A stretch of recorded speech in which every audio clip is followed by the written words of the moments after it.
Whoa.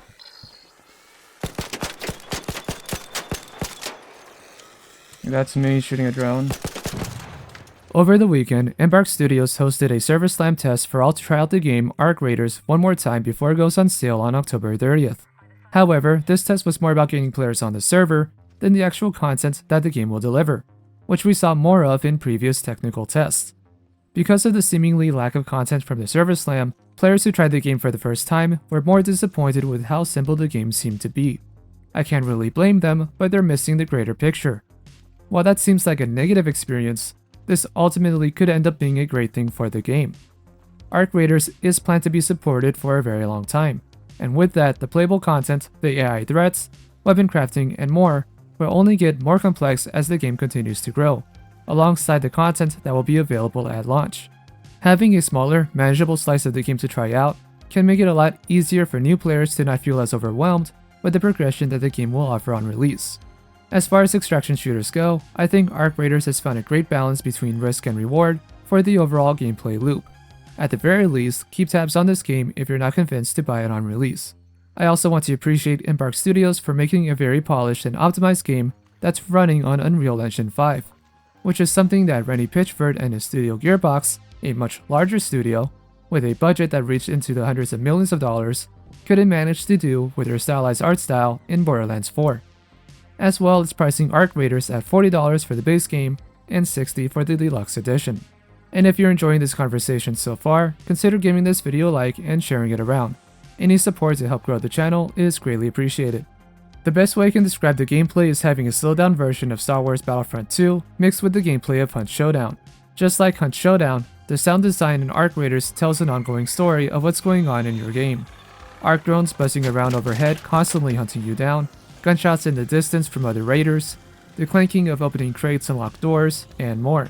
The more you play the game, the more comfortable you get with these sounds, hearing them way off in the distance and knowing what they are and what they mean. The game does have a skill tree, so you'll be leveling up your character over time, allowing them to have more stamina, faster vaulting, carry more weight, and so on. Unlike other games like say Tarkov, the base stamina and movement you start with is not that bad. Your character can sprint a decent way before fully draining the stamina bar. So long as you play smart, you'll be able to sprint from cover to cover fairly easily. However, if you get left in the open, or you get mixed up in a gunfight between other players and arc drones, you might pay the price for playing too aggressively. If not for trying to sprint everywhere, then definitely for running out of ammo. As for the gunplay, it felt fine. It is a third-person game, and while there is a scope for the Osprey sniper rifle, I wasn't able to get my hands on one. The arc drones can take a lot of shots to bring down if you're using light or medium ammo weapons, even when shooting at their weak spots. Taking a heavy ammo weapon with you feels like a must-have if you're going solo or are hunting down drones for a quest. Or of course, just stack up on medium ammo. What I like the most about the gameplay in Arc Raiders is that ability to disengage from gunfights. Sure, it can be frustrating if you have a quest to fight other raiders, which I'm sure will be a quest somewhere down the line, but unlike so many other games where once you're in a fight, trying to get away feels impossible. Between arc drones and smoke grenades, these gunfights can drag on for a while and may ultimately not be worth it. In one of my raids, two of us ran out of ammo during a gunfight with another team, and we started to get harassed by arc drones. Fortunately, we were at the extraction elevator and got out with our loot. Embark has been trying to downplay the PvP aspect of the game and consider Arc Raiders to be more of an adventure game with the occasional PvP elements. In my first time playing the game as a solo player, that didn't really feel true. But in a squad of 3, that holds a little more weight this time around. I see this as a good thing overall.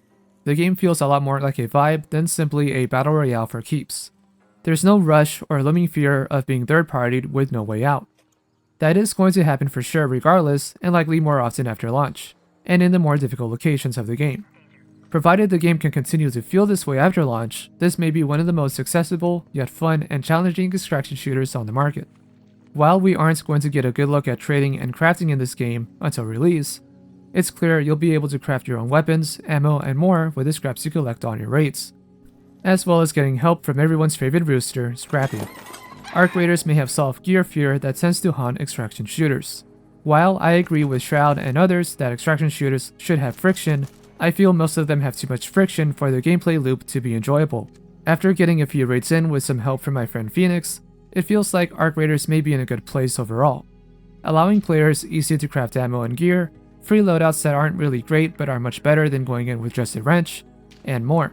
When each raid feels like you could accomplish something rather than go in, grab a few scraps and leave, I feel that's a better gameplay loop than being near hopeless after a few bad raids. In the past, I've been somewhat negative about ARC raiders and other extraction shooters.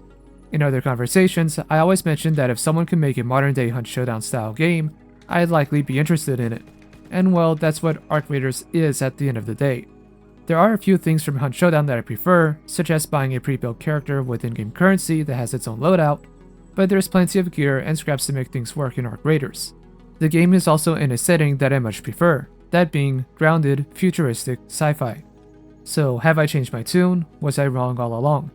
Well, to an extent, and I don't mind being wrong or disagreeing with other people. While I don't see myself playing this game solo and grinding through quests for hours on end, I do see myself visiting it once or twice a week with the team and get a few missions done. With a $40 price tag, it's hard to complain. Of course, this is all before release, so hopefully the way the game played out this weekend holds true for the long run. Time will tell what aspects of the game will be abused by the players, and what Embark's response will be when that happens.